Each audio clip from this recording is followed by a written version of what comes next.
Hello guys, welcome you all. आज हम बात करने वाले एक स्पेशल एंड इंपॉर्टेंट ऑर्गेनेली के बारे में जिसका नाम है लाइसोसोम।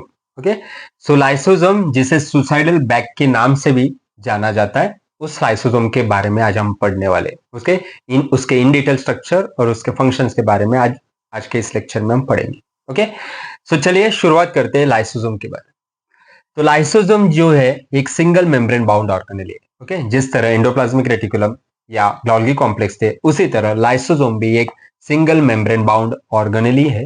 ओके, इस लाइसोसोम का वर्ड खुद से बताता है उसका फंक्शन क्या है। ओके, इस लाइसोसोम में दो वर्ड छुपे हैं, एक है लाइसो और दूसरा है जोमा। ओके, लाइसो का मतलब है लाइसिस और सोमा का मतलब है बॉडी। ओके, सो लाइसोसोम एक ऐसी बॉडी है या ऑर्गेनेली है जो लाइसिस या डिग्रेडेशन में मेजर रोल प्ले करती है या वो लाइसिस में इन्वॉल्व होती है। ओके, सो लाइसोसोम का मेजर फंक्शन है डिग्रेडेशन करना या लाइसिस करना। ओके, अभी हम आते हैं उसके डिस्कवरी की तरफ। ओके, लाइसोसोम की फर्स्ट टाइम डिस्कवरी की थी क्रिस्टियन डी डुवेस साइंटिस्ट ने इन 1950s में। ओके, सो इन 1950 फर्स्ट टाइम लाइसोसोम की डिस्कवरी की थी बाय क्रिस्टियन डी डुवेस साइंटिस्ट ने। ओके, अभी लाइसोसोम आपको ज्यादातर आपको एनिमल सेल्स में ही दिखेंगे। ओके, लाइसोसोम आपको एनिमल सेल्स में ही दिखेंगे। प्लांट सेल में आपको लाइसोसोम अलग से नहीं दिखेंगे। लाइसोसोम प्लांट सेल में आपको in the form of central vacuole दिखेंगे। ओके, सेंट्रल वैक्यूल ही लाइसोसोम का फंक्शन कैरी करता है in the plant cell. Okay, अभी हम बात करते हैं लाइसोसोम के साइज के बारे में। लाइसोसोम का साइज वेरी करता है, रेंज करता है फ्रॉम 0.1 टू 0.5 माइक्रोमीटर के रेंज में। ओके, सो लाइसोसोम एक बड़ा ही छोटा ऑर्गेनेल है जो जिसका साइज रेंज करता है 0.1 टू 0.5 माइक्रोमीटर के बारे में। ओके, अभी हम बात करते हैं लाइसोसोम के स्ट्रक्चर के बारे में। ओके, ये जो दिख रहा है this is a two dimensional and basic structure of the lysosome. Okay, इस स्ट्रक्चर में या इस लाइसोसोम में आपको अलग अलग कंपोनेंट्स मिलेंगे, उसके बारे में हम वन टू वन जानेंगे। ओके, तो ये लाइसोसोम का जो जो बाहर का स्ट्रक्चर होता है, ये बाहर का स्ट्रक्चर होता है या जो मेम्ब्रेन होता है उसे लाइसोसोमल मेम्ब्रेन कहता है। Okay, this lysosomal membrane provides the protection to this lysosome. Okay, ये लाइसोसोमल मेम्ब्रेन में आपको स्पेसिफिकली ग्लाइकोसिलेटेड प्रोटीन मिलेंगे। ओके, ये जो मेम्ब्रेन होता है वो लिपिड बाइलेयर से बनता है और उसके अंदर अलग अलग टाइप्स के प्रोटीन होंगे और ये जो प्रोटीन्स है वो स्पेसिफिकली आपको ग्लाइकोसिलेटेड प्रोटीन मिलेंगे। सो ऐसे प्रोटीन जो कार्बोहाइड्रेट से सराउंडेड होते हैं। ओके, जिनमें आपको ज्यादातर कार्बोहाइड्रेट्स दिखेंगे।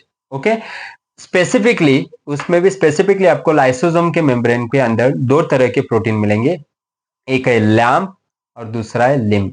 ओके, लैम्प का मतलब है लाइसोसोम एसोसिएटेड मेम्ब्रेन प्रोटीन और लिम्ब का मतलब है lysosome integrated membrane protein.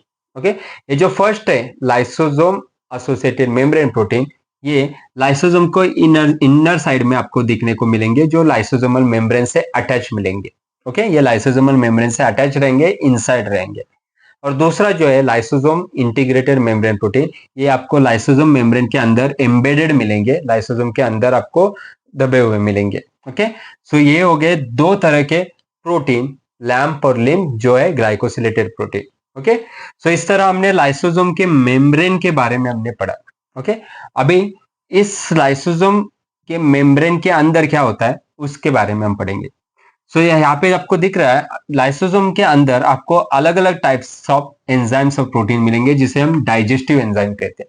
Okay, सो लाइसोसोम के अंदर आपको डाइजेस्टिव एंजाइम मिलेंगे, आपको अलग अलग टाइप्स के एंजाइम मिलेंगे। इस डाइजेस्टिव एंजाइम्स को इस डाइजेस्टिव एंजाइम का एक स्पेसिफिक क्लास है या कैटेगरी है जिसे एसिड हाइड्रोलेस कहते हैं। ओके, एसिड हाइड्रोलेस इसलिए कहते हैं क्योंकि ये जो सारे एंजाइम्स है, ये सारे एंजाइम ओके ये जो सारे एंजाइम है एसिडिक एनवायरनमेंट में फंक्शनल होते हैं। ओके, इनको फंक्शन करने के लिए एसिडिक एनवायरनमेंट की जरूरत होती है। और दूसरा, इन्हें हाइड्रोलेस कहा है इसलिए बिकॉज इन सारे एंजाइम का काम होता है लाइसिस करना with the help of water molecule. Okay, water का यूज करके लाइसिस करना इनका मेजर काम होता है, इसलिए उन्हें हाइड्रोलेस कहते हैं। ओके, सो आपको different types of digestive enzyme जो जिन्हें हमने नाम दिया है एसिड हाइड्रोलेज, आपको इस लाइसोसोम के अंदर दिखेंगे। ओके, उसमें आपको वैरायटी ऑफ एंजाइम दिखेंगे जैसे कि प्रोटीनेजेस जो प्रोटीन डिग्रेड करता है, लाइपेजेस जो लिपिड डिग्रेडेशन करता है, न्यूक्लियजेस जो न्यूक्लिक एसिड को डिग्रेड करता है, लाइकोसिडेज जो कार्बोहाइड्रेट डिग्रेडेशन में इन्वॉल्व होता है, और फॉस्फेटेजेज जो फॉस्फोडाइस्टर बॉन्ड को ब्रेक करने में इन्वॉल्व होता है। सो ऐसे डिफरेंट टाइप्स ऑफ एंजाइम आपको लाइसोसोम के अंदर मिलेंगे। ओके, अभी इन एंजाइम से प्रोटेक्शन के लिए ये लाइसोसोम के मेम्ब्रेन प्रोटीन इन्वॉल्व होते हैं। ओके, तो लाइसोसोमल मेम्ब्रेन जो होता है वो बाकी मेम्ब्रेन से थोड़ा अलग होता है। Okay, because of this protein, and this protein provide the protection to the lysosome from its own enzyme. Okay, उसके खुद के डाइजेस्टिव एंजाइम से उसे प्रोटेक्शन मिलता है थ्रू दिस प्रोटीन। ओके, अभी हमने बताया था कि इसके अंदर जो एंजाइम्स होते हैं उसे एसिड हाइड्रोलिसिस कहते हैं। ओके, इसका मतलब उनको काम करने के लिए, उनको फंक्शनिंग होने के लिए एसिडिक एनवायरनमेंट की जरूरत होती है। ओके, ये एसिडिक एनवायरनमेंट प्रोवाइड करने का काम तीसरा कंपोनेंट करता है जिसे कहते हैं प्रोटॉन पंप्स। ओके, सो सेल में लाइसोसोमल मेम्ब्रेन के अंदर आपको डिफरेंट प्रोटॉन पंप्स आपको दिखेंगे। ये जो स्ट्रक्चर दिख रहे हैं इन्हें कहते हैं प्रोटॉन पंप। इनका काम क्या है, तो लाइसोसोम के अंदर एसिडिक एनवायरनमेंट रखना। ओके, सो ये प्रोटॉन पंप साइटोप्लाज्म के अंदर जो भी H+ आयन है उनको पुश करता है या पंप करता है inside the lysosome through this proton pumps. Okay, जिससे लाइसोसोम के अंदर H+ आयंस का कॉन्सेंट्रेशन बढ़ जाता है, और H+ आयंस का कॉन्सेंट्रेशन बढ़ना यानी कि लाइसोसोम का अंदर का एनवायरनमेंट एसिडिक बनता है। ओके, और इस एसिडिक एनवायरनमेंट में ये सारे डाइजेस्टिव एंजाइम फंक्शनल रहते हैं या एक्टिव रहते हैं। ओके, सो ये हो गया लाइसोसोम के स्ट्रक्चर के बारे में।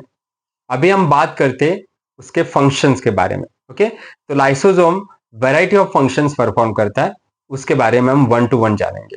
ओके ओके, तो लाइसोसोम का मेजर एंड इंपॉर्टेंट फंक्शन है इंट्रासेल्युलर डाइजेशन। ओके, जो सेल के अंदर जो भी कॉम्प्लेक्स फूड मॉलिक्यूल आता है, ओके, ये जो रेड कलर का दिखा है कॉम्प्लेक्स, यह है फूड मॉलिक्यूल। जो कोई भी कॉम्प्लेक्स फूड मॉलिक्यूल सेल के अंदर एंटर करता है, सेल के अंदर एंटर करने के बाद वो आपको in the form of vacuole वो एंटर करता है। सेल के अंदर आने के बाद वो आपको वैक्यूल के फॉर्म में वो food molecule, complex food molecule cell के अंदर एंटर होता है, उसे फूड वैक्यूल कहते हैं। ओके, ये फूड वैक्यूल आगे जाके लाइसोसोम के साथ फ्यूज हो जाता है। ये फूड वैक्यूल आगे जाके, ये जो ब्लू कलर का है उसे वो है लाइसोसोम। इस लाइसोसोम के साथ फ्यूज हो जाता है और एक स्ट्रक्चर बनाता है जिसे सेकेंडरी लाइसोसोम कहते हैं। इस सेकेंडरी लाइसोसोम के अंदर लाइसोसोम के जो भी एंजाइम्स थे वो एंजाइम उस फूड मॉलिक्यूल के ऊपर ऐड करेंगे और उस फूड मॉलिक्यूल को, उस कॉम्प्लेक्स फूड मॉलिक्यूल को छोटे छोटे सिंपलर मॉलिक्यूल में कन्वर्ट करेगा या डिग्रेड करेगा या डाइजेस्ट करेगा। ओके, सो ये है first function of the lysosome. Lysosome का दूसरा एक इंपॉर्टेंट फंक्शन है वेस्ट डिस्पोजल। ओके, जो सेल के अंदर डिफरेंट वेस्ट प्रोडक्ट बनते हैं या सेल के अंदर बाहर से भी कुछ वेस्ट प्रोडक्ट अंदर आते हैं। ओके, इन वेस्ट प्रोडक्ट को डिग्रेड करने का काम भी लाइसोसोम का होता है।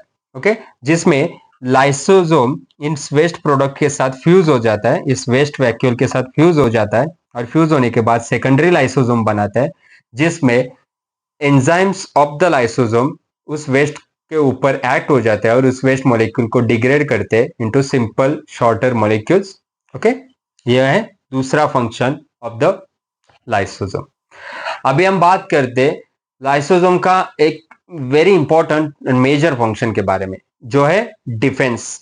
ओके, तो लाइसोसोम जो है वो सेल को डिफेंस प्रोवाइड करता है against variety of pathogen. Okay, तो पैथोजन के अगेंस्ट डिफेंस सिस्टम में भी ये लाइसोसोम मेजर रोल प्ले करता है। ओके, तो ये जो पैथोजन्स होते हैं ये दो तरह से एंटर करते हैं सेल के अंदर। ओके, वो दो टाइप्स हम अब जानेंगे। ओके, तो pathogen either in the form of antigen enter करते हैं या खुद से वो अपने आप को सेल के अंदर एंटर करते हैं, जैसे कि बैक्टीरिया, वायरस, वो खुद से सेल के अंदर आ जाते हैं। ओके, अब अभी इन दोनों के बारे में हम इन डिटेल पढ़ेंगे। ओके, सपोज एंटीजन आया है किसी सेल के कांटेक्ट में। ओके, कंसिडर करो स्पेसिफिकली हम बात कर रहे हैं बी लिम्फोसाइट की। ओके, जब एंटीजन बी लिम्फोसाइट के कांटेक्ट में आता है, ओके, बी लिम्फोसाइट के कांटेक्ट में आता है, तो ये सेल उस एंटीजन को एंगल्फ करता है in the through the process endocytosis. Okay, इस एंडोसाइटोसिस में सेल का खुद का मेम्ब्रेन उस एंटीजन के सराउंडिंग आता है और उस एंटीजन को सेल के अंदर खींच लेता है। ओके, सो इस तरह ये जो रेड कलर का दिख रहा है ये एंटीजन सेल के अंदर आता है in the form of endosome. Okay, in the form through the process endocytosis. Okay, endocytosis से ये एंटीजन मोलिक्यूल सेल के अंदर आता है और एक वेसिकल टाइप स्ट्रक्चर बनाता है जिसे हम कहते हैं एंडोसोम। ओके, ये एंडोसोम आगे जाके लाइसोसोम के साथ फ्यूज हो जाता है और बनाता है एंडोलाइसोसोम। ओके, एंडोलाइसोसोम। इस एंडोलाइसोसोम में फिर लाइसोसोम के अलग अलग एंजाइम्स उस एंटीजन के ऊपर एक्ट करते हैं और उसे नलिफाई करते हैं या उसे किल करते हैं। ओके, ये हो गया एक टाइप का डिफेंस सिस्टम।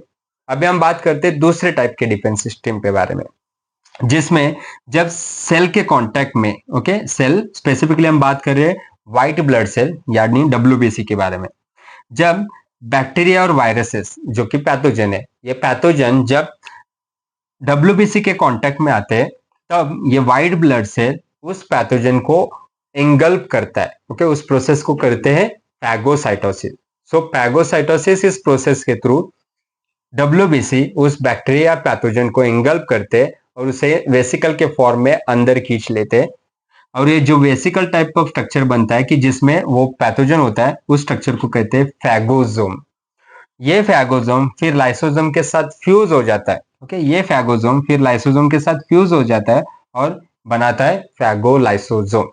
ओके, इस फैगोलाइसोसोम के अंदर लाइसोसोम के एंजाइम्स उस पैथोजन के ऊपर यानी कि बैक्टीरिया और वायरस के ऊपर एक्ट करेंगे और उसे किल करेंगे, उसे डीएक्टिवेट करेंगे और उससे उससे डाइजेस्ट करके उससे छोटे छोटे मोलिक्यूल्स बनाएंगे। ओके, सो इस तरह लाइसोसोम डिफेंस में भी काम आता है। ओके, ये हो गया तीसरा उसका फंक्शन। अभी हम आते हैं उसके फोर्थ फंक्शन की तरफ। ओके, लाइसोसोम का फोर्थ फंक्शन है ऑटोफेजी।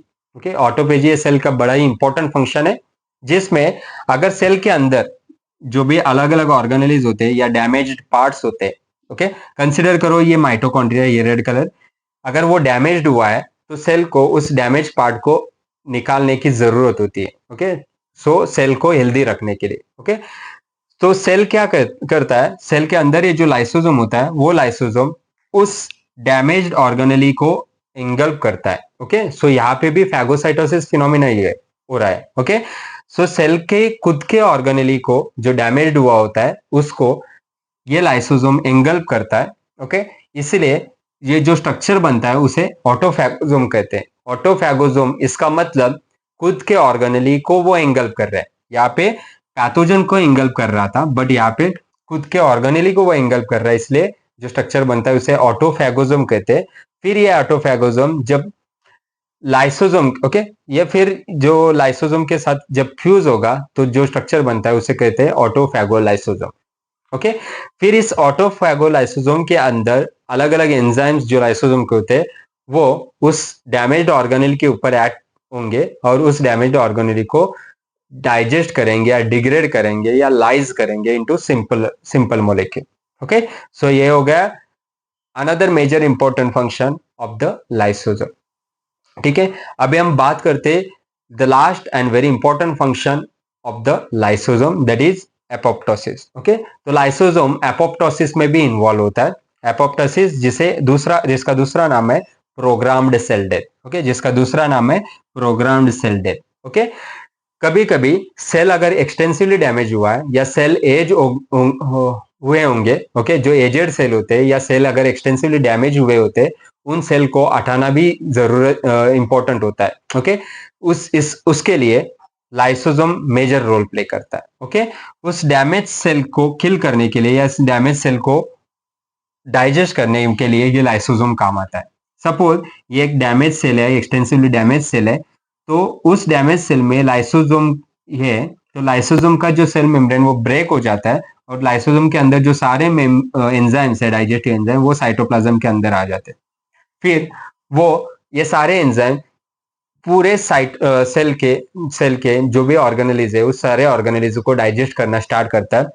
उससे पूरे सेल को फिर वो कहा जाता है और खाने के बाद उसे डाइजेस्ट करके छोटे छोटे पार्ट्स उसके सिंपल मॉलिक्यूल बनाता है। ओके, इस तरह लाइसोसोम खुद के ही ऑर्गेनेली को या खुद के ही सेल को किल करता है, खुद के ही सेल करता है थ्रू द प्रोसेस एपोप्टोसिस या प्रोग्राम सेल डेथ। ओके, इसीलिए इन लाइसोसोम को सुसाइडल बैग्स भी कहा जाता है। ओके, क्योंकि वो खुद से सेल के सुसाइड में हेल्प कर रहा है, सेल के अपोप्टोसिस में हेल्प कर रहा है। ओके, इसके अलावा लाइसोसोम का अनदर मोस्ट इंपॉर्टेंट फंक्शन है जो लोग इग्नोर करते हैं, उसे कहते हैं रिसाइकलिंग ऑफ द न्यूट्रिएंट्स या recycling of the molecule. Okay, so इन सारे प्रोसेस में फाइनली लाइसोसोम के जो एंजाइम्स है, लाइसोसोम के एंजाइम कॉम्प्लेक्स मोलिक्यूल को सिंपल मोलिक्यूल में कन्वर्ट करता है। फिर उन सारे मोलिक्यूल को ये लाइसोसोम आइदर साइटोप्लाज्म में छोड़ देता है या तो सेल के बाहर छोड़ देता है। ओके, और जिन मोलिक्यूल को साइटोप्लाज्म में छोड़ता है या साइटोप्लाज्म में रिलीज करता है, वो मोलिक्यूल फिर से रिसाइकल होके डिफरेंट प्रोसेसेस में इन्वॉल्व हो जाते हैं। ओके, इस तरह लाइसोसोम रिसाइकलिंग में भी मेजर रोल प्ले करता है। ओके, सो इस तरह हमने डिफरेंट फंक्शंस लाइसोसोम्स हमने पढ़ लिए। ओके, उसके बारे में हमने इन डिटेल हमने जान लिया। ओके, सो आज के इस लेक्चर में हमने लाइसोसोम के स्ट्रक्चर के बारे में जाना और उसके वैरायटी ऑफ फंक्शंस के बारे में भी जाना।